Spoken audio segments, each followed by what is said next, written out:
Hey guys, I got a couple questions asking about tax implications, the difference between short-term capital gains tax and also long-term capital gains tax. I wanted to talk about this. So first off, short-term capital gains, it's anything that you buy and then sell within a year. That's considered short-term capital gains, and that's taxed at your ordinary income, okay?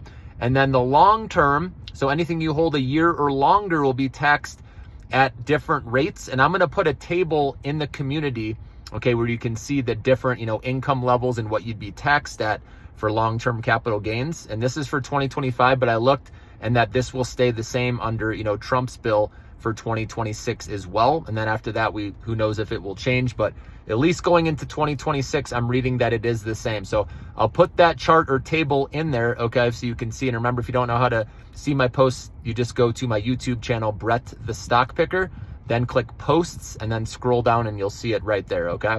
And so that should help you guys, understanding a little bit more. Now, if you are short-term trading, if you've made money this year doing these, day trades, for example, or short-term trades, just know that you're going to have a bigger tax bill, most likely at the end of the year. So it's always good just to have some money set aside to pay that. And in my mind, I know a lot of people get wrapped up around taxes. Oh, I have to pay more.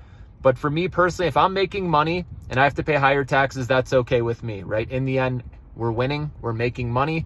But just make sure, I know it's easy to forget, right? By year end, you're like, oh yeah, I got to pay, these gains I made, right? So it's smart to just put a little aside, each month or whatever you want to do with a paycheck to make sure, right? If you do pay later, like I'm self-employed, for example, where I, have to pay in later, that I have money set aside. But if you're W-2, I know, right, it gets taken out. But still, it's just smart to have money on the sidelines to pay these taxes. So again, I'll post the chart in the table in the community so you guys can see, what the long-term capital gains tax percentage is, for each income bracket. Have a great day, guys.